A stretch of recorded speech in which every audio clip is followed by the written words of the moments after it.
The morning my life cracked open didn't begin with thunder. It began with sunlight, soft, warm, innocent. My name is Victoria Hale. I'm 30 years old, and on that quiet Thursday morning, I thought I was 2 weeks away from the happiest day of my life.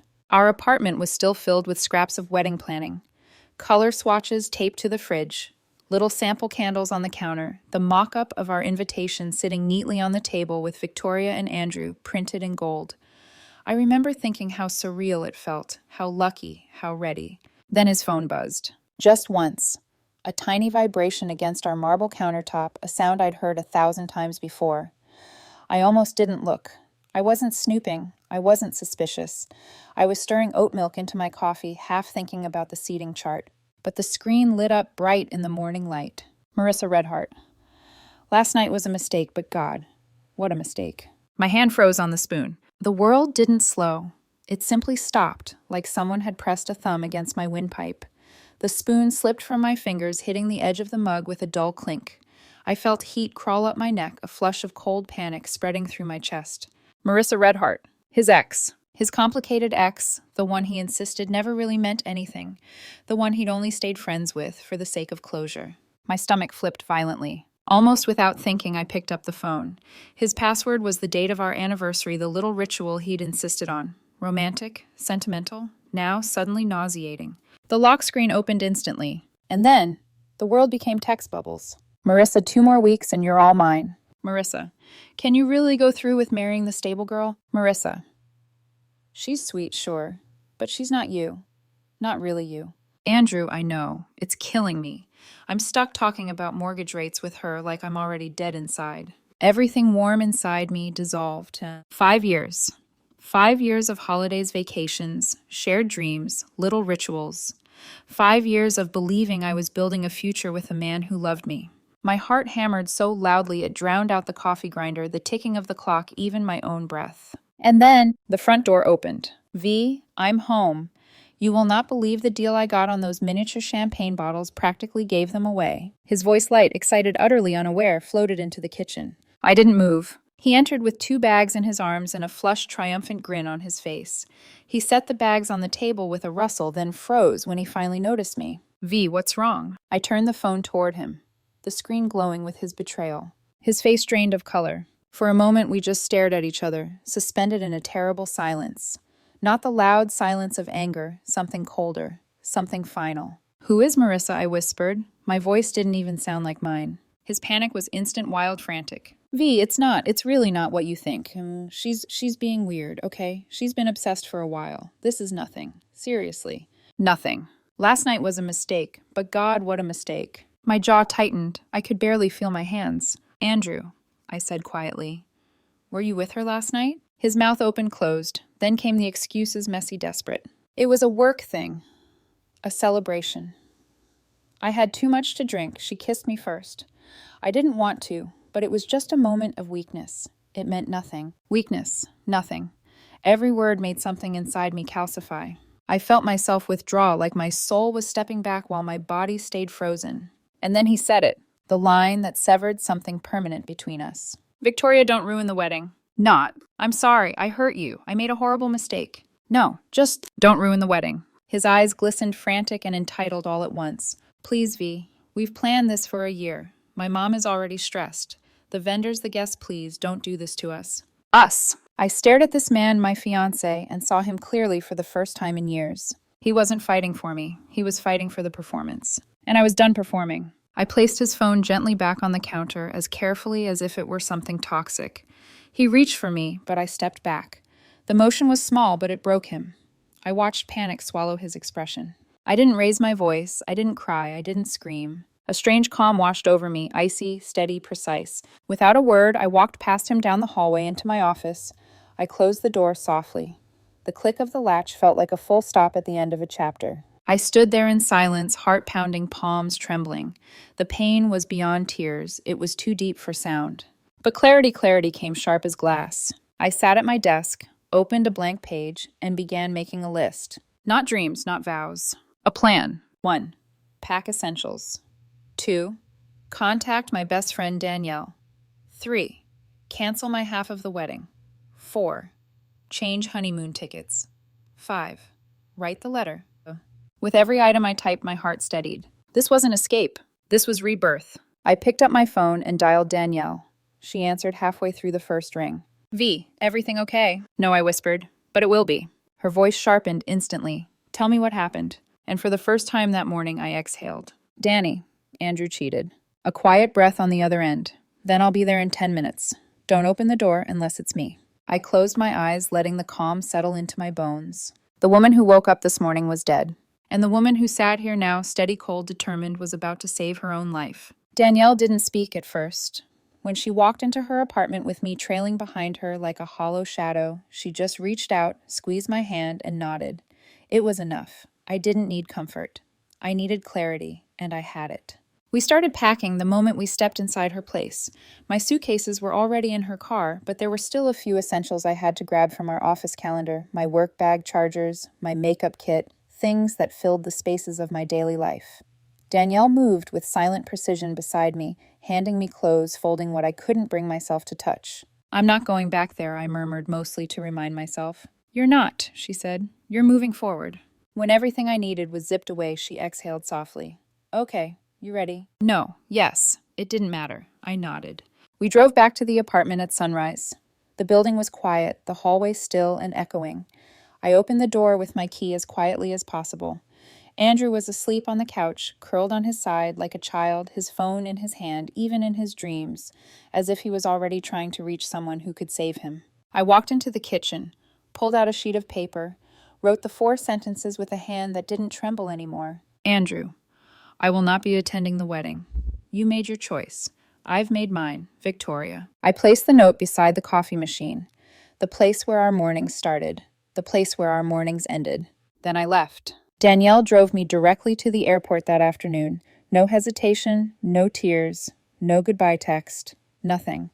I kept my eyes forward as I moved through security, clutching my passport like the last anchor to a life that finally belonged to me again.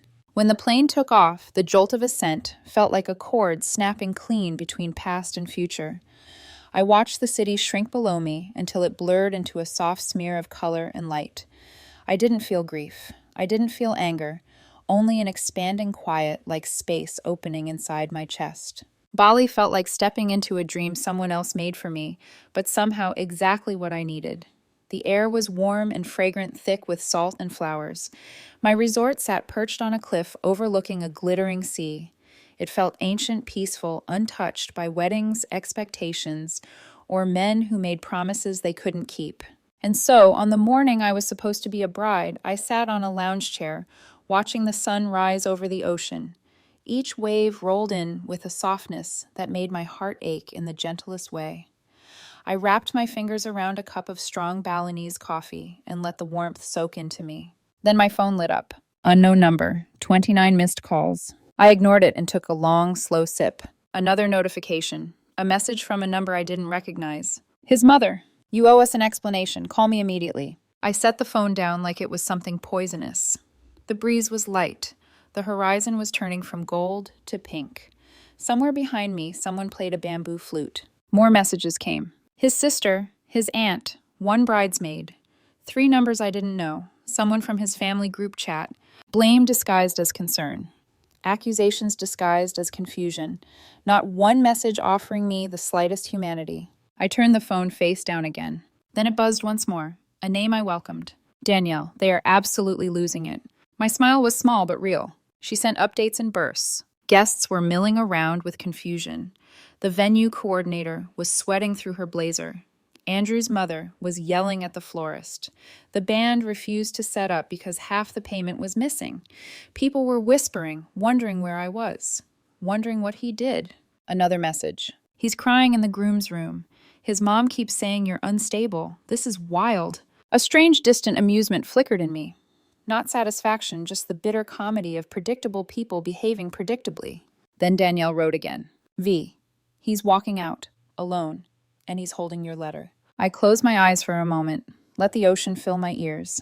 Another message. He's trying to explain. It's bad, really bad. Someone asked loudly, "What did you do?" Everyone heard it. His mom is freaking out. The phone rang. I didn't have to check the screen to know. I answered. I didn't speak. Victoria, please, please, Andrew begged, his voice splintering. Just come back. Everyone is here. My parents, my family, people traveled for this. You're humiliating me. Humiliating him. A soft laugh escaped me before I could stop it. The waves drowned it instantly. We can work on us later, he said. We can fix everything later. Please, just get through today. There it was again, the performance, the illusion, the script he wanted me to play along with. Not love, not remorse, not grief for losing me. Just panic that the show had collapsed without its lead actress. I let him breathe hard into the phone for a moment, the sound of his world cracking in the background. Then I spoke. Andrew, I said softly, calmly, with a clarity that tasted like freedom. I'm not ruining the wedding. He made a small, desperate sound like hope. You did. I hung up, blocked the number, stood, walked down to the shoreline, let the warm water touch my feet, sand swirling around my ankles, like a gentle reminder that the earth keeps moving. I breathed in deeply. The ocean smelled clean. My heart felt light. For the first time in months, maybe years, I felt my life returning to me slowly like the tide. I returned from Bali with skin a few shades warmer and a heart several shades quieter. If someone had looked at me at the airport hair-loose steps, unhurried, suitcase rolling behind me, they would have never guessed that 2 weeks earlier I had detonated a wedding. Danielle picked me up, waving wildly from her car window. She didn't ask how I was. She didn't need to. I slid into the passenger seat and exhaled the kind of breath that only comes after walking out of a burning house without looking back. You look good, she said, starting the engine. I feel clean, I replied, and it was true. Back at her place, I settled into the spare room again. A temporary nest. A quiet landing place. In the evenings, she poured wine and sprawled on the couch beside me while we watched trashy reality shows and pretended none of this had ever happened. I didn't cry. I didn't rant.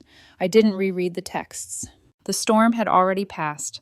All that was left was the news coverage of the wreckage, and Danielle was more than willing to be my reporter. It started with a voicemail from an unfamiliar number. I nearly ignored it, but curiosity got the better of me. It was the bridesmaid Jessica. Her voice was soft, trembling with the kind of pity people mistake for compassion. Victoria, I don't know if I should tell you this, but that woman Marissa, she ghosted him. The day after the wedding disaster, she apparently told him she didn't want the drama. And then she got transferred to another office. I just thought you should know. I listened twice, not because I cared, but because it was almost surreal. The same woman he nearly destroyed our lives for vanished. The second things became inconvenient. Danielle burst into laughter when I told her.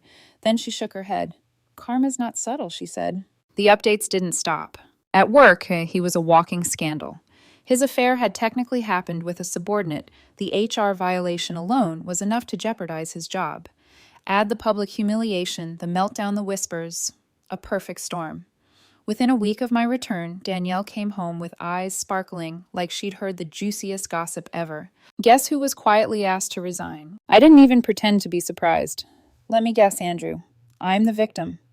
Carlson. She nodded smugly. Apparently, he's been telling people he had a mental breakdown before the wedding. Sure, buddy. A mental breakdown named Marissa. I didn't respond. I didn't need to. His fall wasn't satisfying. It wasn't painful. It wasn't even compelling. It was just predictable, the natural outcome of bad decisions compounding on each other. Then came the email. I recognized the sender instantly. Linda Carlson, his mother. The subject line read, "A mother's plea." Danielle groaned when she saw the name pop up. Oh, I have to see this. I opened it. Victoria. I am writing to you as a heartbroken mother. What you did to my son was unforgivably cruel. You humiliated him in front of everyone he loves. Andrew has suffered greatly for your actions. He has lost his job, his reputation, and his stability. Despite this, he is still in love with you. He needs you now more than ever. A real woman stands by her partner in times of difficulty. I am begging you to call him. You can still salvage what remains. Please do the right thing. Linda. I stared at the email for a long moment. Not one sentence acknowledged his betrayal. Not one sentence mentioned the affair. Only entitlement, rewritten history, and guilt dripping from every line. I clicked delete without typing a single word. Danielle's jaw dropped. That's it. You're not even going to cuss her out. No, I said calmly. I'm done explaining myself to people who don't want the truth. And for the first time, I realized I truly meant it. A few days later, I signed the lease on a new apartment, a modern place overlooking the river, full of empty space and clean lines. a blank slate. I walked through the bare rooms, imagining sunlight, quiet mornings, and a life that didn't orbit around someone else's emotional needs. The only shared thing left between Andrew and me was the storage unit, a cold, dust-smelling space, holding old furniture from both sides of our families. I made an appointment to meet a delivery company there and haul my half away. I didn't intend to see him, but fate had its own twisted sense of timing. When I pulled into the storage facility, the morning light spilling across rows of identical metal doors, a figure stepped out from behind one of the pillars. Andrew. He looked smaller somehow, shoulders slumped, dark circles under his eyes, clothes too loose like he'd lost weight. A shell of who he'd been when he greeted me with champagne bottles and wedding plans. My feet hesitated for a fraction of a second, then kept moving. I wasn't afraid of him, just tired. He spoke first.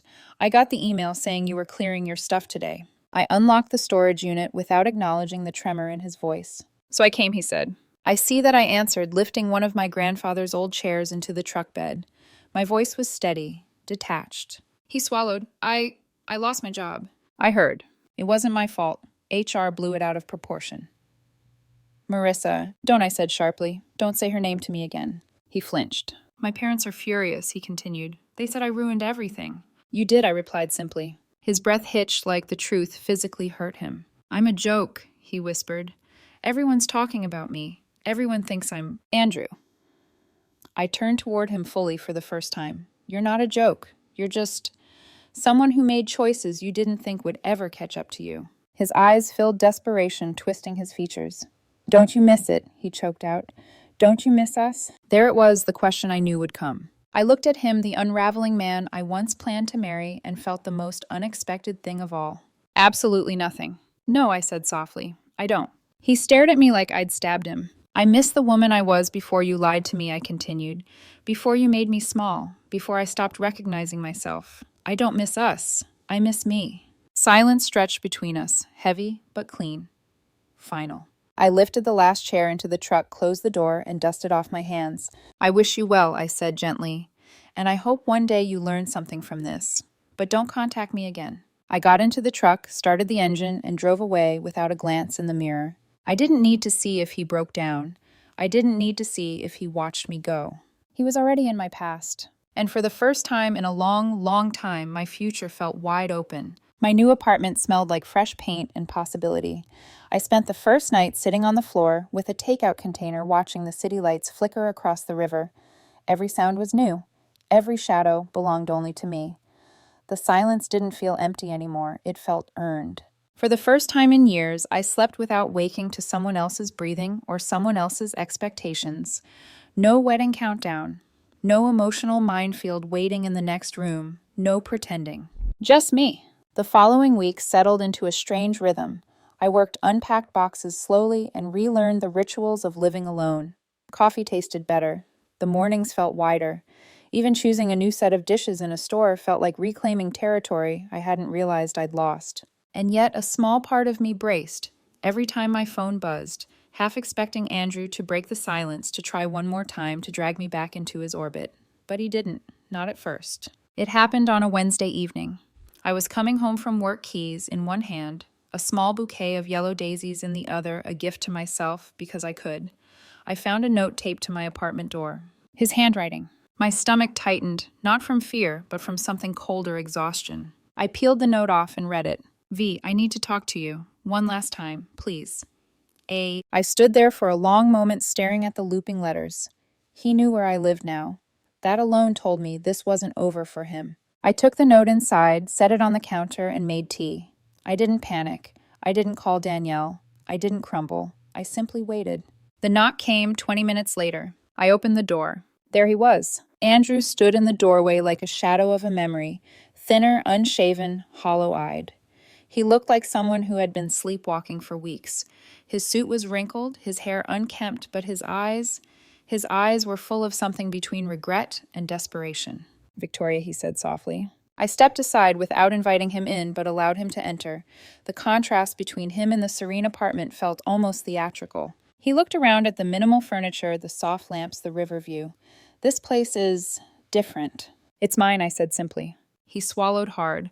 I know I shouldn't be here, but I had to try. I can't stop thinking about you, about us. There was a time when those words would have undone me. Now they barely scratched the surface. Andrew, the wedding was 6 weeks ago. I know. And I'm still waking up every day looking for you. His voice cracked. I'm still hoping I'll hear your keys in the door.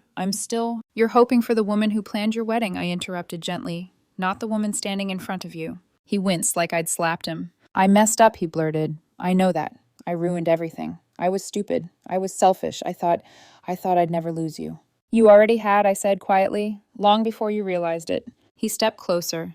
Can't we just talk? Can't we try? We were together for 5 years. Doesn't that mean anything? It does, I answered. It means I loved you long enough to know exactly who you became. His breath stuttered. I'm trying to change. Maybe you will, I said. But I'm not staying to watch. Something inside him cracked, not visibly, not dramatically, just a small, collapsing shift behind his eyes. He rubbed his forehead, pacing once before facing me again. Do you ever think about last year? He asked quietly. Watching movies on the couch, cooking together, planning vacations. Do you ever miss that? He looked at me like he was begging for oxygen. I didn't hesitate. No. His face crumpled. I miss myself, I continued. I miss the version of me before I spent years shrinking to fit inside someone else's comfort zone. I miss the woman I was before your lies started shaping my world. He opened his mouth, then closed it. His shoulders sagged. I'm sorry, he whispered. I know it doesn't fix anything. But I am. I know you are, I said softly. But sorry doesn't rebuild trust. It doesn't erase the messages. It doesn't give me back the future I thought I was walking into. He looked down defeated. Tell me what I'm supposed to do, he murmured. Tell me how to move on. I exhaled slowly.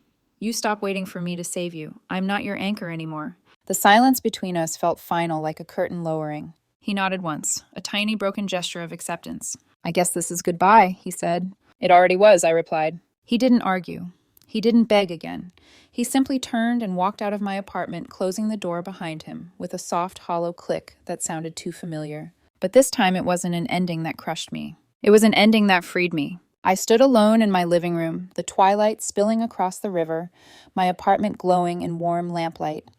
My breath came easily. My pulse was steady. I set the daisies in a vase. Their soft yellow petals caught the fading sun. There was no ache, no longing, no grief that clung to my ribs. Just peace. The kind you only find after surviving a storm you never asked to walk through. The kind you don't apologize for. The kind you protect. The next morning I woke up before my alarm. Pale dawn light spilled across my ceiling, soft and clean, like the start of something that hadn't existed before.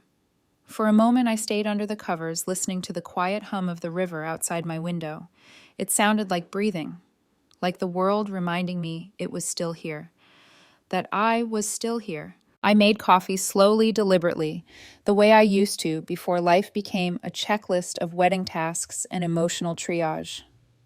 The scent curled through the apartment, warm and grounding. I sat by the window with my mug cupped between my hands, legs drawn up to my chest, watching boats drift lazily across the water. Peace didn't feel like a grand revelation. It felt like the absence of weight. A week passed, and then another. Work settled into routine. Evenings filled with small pleasures, cooking dinner, watering my balcony plants, reading novels I hadn't touched in years. Danielle came over on weekends dropping off pastries, or demanding we watch the trashiest reality TV she could find. One night she sat cross-legged on my couch, chewing on a lopsided croissant. So she said, now that you've closed the Andrew chapter. Any plans for the Victoria sequel? I laughed. Can I enjoy the intermission first? She threw a pillow at me. Fine. But your sequel better be juicier than the prequel. But truthfully, I wasn't thinking about sequels, or men, or relationships. The universe had handed me a hard reset button, and I intended to use it properly, slowly, intentionally, without rushing to fill the silence with someone else's voice. Still, life has a funny way of nudging you, even when you're not looking. It happened on a Tuesday. I was leaving work late, the office mostly empty, except for the cleaning crew and one other person, the new consultant on our team, Liam Hart. I barely knew him beyond polite hallway nods and overheard bits of meetings. But as I stepped into the elevator, he jogged up and caught the door with one hand. Thanks, he said, slightly breathless. He pressed the lobby button, then shot me an apologetic smile. Long day. Long month, I murmured. He chuckled softly. I know the feeling. We rode in comfortable silence. Not awkward, not expectant, just human. As we reached the ground floor, he turned toward me. "For what it's worth," he said, "you seem lighter lately." I blinked. Lighter. Yeah. Not in a superficial way. Just like you're carrying less. He shrugged, rubbing the back of his neck. "Sorry if that sounds weird. I notice things. Occupational hazard." I didn't know what occupational hazard meant in his case, but the observation landed deeper than he realized. "Thank you," I said. "I think I am." He held the door open as we stepped outside. The air was cool streetlights flickering on one by one. My breath fogged faintly in the air. "Have a good night, Victoria," he said, before walking toward the parking lot. I watched his figure fade into the soft golden glow of the street lamps. Not with interest, not with longing, just with a quiet, grounded awareness. The world had possibilities again. But I wasn't ready, and that was okay. The following Saturday, I decided to visit my parents. I hadn't told them the whole truth yet. I'd given them the edited version. The wedding was called off. Long story. I'll explain someday when it hurts less. But 3 months had passed. The ache was gone. The story wasn't raw anymore. It was just a story. When I arrived, my mother hugged me so tightly I nearly lost my breath. My father placed a gentle hand on my shoulder, wordless but warm. We sat around the dining table while I told them everything slowly without bitterness. My mother's eyes glistened. My father's jaw clenched in that quiet, protective way. When I finished, my father said, "You did what you had to do, and I'm proud of you." It was simple. It healed something quiet inside me. On the way back home, I took the long route along the river. Lights reflected on the water like scattered gold. A couple held hands on a bench. A runner listened to music. A dog barked at ducks. And somewhere between the bridge and my street, I realized something that made me stop walking. I didn't feel broken. Not even a little. I wasn't surviving anymore. I was living. And it wasn't because I'd moved to a new place or cut ties with him or rebuilt my routine. It was because I'd finally remembered a truth I'd forgotten. My life belongs to me. All of it. The choices, the mistakes, the heartbreaks, the joys, the calm mornings, the possible futures. I got home, put the daisies I'd bought earlier into a vase, and stood back. They looked bright, alive, whole. The same way I felt. I curled up on my couch that night, a blanket draped over my legs. The city glowing outside my window. I thought of the girl I was before Andrew and the woman I became because of leaving him. I didn't mourn the years I spent loving him. I didn't resent the wedding that never happened. Every piece of it brought me to this exact moment. A quiet apartment, an open future, a peaceful heartbeat. And that more than anything felt like winning. 3 months later, the river outside my window glittered like scattered diamonds in the late afternoon sun. It was one of those soft, quiet days where nothing dramatic happens yet. Something inside you shifts anyway, like the universe finally exhales after holding its breath too long. I was arranging new books on my shelf when my phone buzzed. A number I hadn't seen in a long time, a number I didn't recognize yet instantly understood. For a moment, I simply stared at the screen, letting it vibrate once, twice, then go silent. A few seconds later, a voicemail notification appeared. I didn't open it. Instead, I slid the phone into the drawer where my old planner lived, the one covered in wedding notes I never bothered to throw away but no longer needed to revisit. The drawer closed with a soft thump, final, without being dramatic. The past had tried to reach me. I let it go to voicemail. I returned to my books. Later that evening, I met Danielle at a small, open-air cafe near the water. Lanterns hung from the trees, swaying in the breeze, casting warm circles of light across the wooden tables. She raised her glass the moment I sat down. "To you," she said, "because I haven't seen you glow like this since ever." I clinked my glass against hers. "To good friends. And clean slates." She smirked. "And maybe new possibilities." I rolled my eyes. "Danielle, what I'm just saying, you've been walking around like a woman who maybe screened a cute coworker's smile into her brain recently." I laughed loudly enough that the couple at the next table turned. "I'm not dating anyone. I'm not looking for anyone. I'm not even thinking about it," she teased. I considered that for a moment. "Not exactly," I admitted, "just not rushing." Fair. We ate fries and talked about everything except trauma and weddings. The music was soft, the night warm enough that I didn't need the jacket I brought. When we parted ways, she hugged me long and tight. "You did good," she whispered. When I got home, the city lights shimmered across the river like a quiet applause. I stepped out onto my small balcony, feeling the cool air brush across my face. Somewhere below, a cyclist's bell chimed. A boat horn echoed in the distance. My life didn't feel like a reclaimed thing anymore. It felt like a new thing, One I was building from the ground up, roof first walls, second foundation. Last is because I could afford to do it in whatever order I wanted now. There was no timeline, no deadline, no aisle waiting for me at the end. Inside my apartment, my phone buzzed again. A text from Liam. Hope your day wasn't too chaotic. Saw a nice bookstore near your building, made me think of you. Coffee sometime? No pressure. For a long moment, I stood in the doorway of my balcony, letting the night breeze tangle through my hair. I didn't feel nervous. I didn't feel doubtful. I didn't feel pulled back into old patterns of rushing or pleasing. I felt steady. I typed back, maybe, but not tonight. Hope you're well too. And that was enough. I set the phone face down, turned off the lamp, and sat on the balcony floor with my knees tucked to my chest. The river moved below me, soft and endless, like a promise I hadn't fully unwrapped yet. The greatest love story I had now was with myself. The version of me who walked away. The version of me who survived. The version of me who learned how to stay soft without being stepped on. The version of me who remembered finally that she was whole long before anyone tried to break her. I breathed in deeply, feeling my lungs fill with the warm living air of a quiet city night. I had lost a wedding. I had lost a man. I had lost a future I once thought I needed. But I gained myself. And that was the best ending I could have asked for.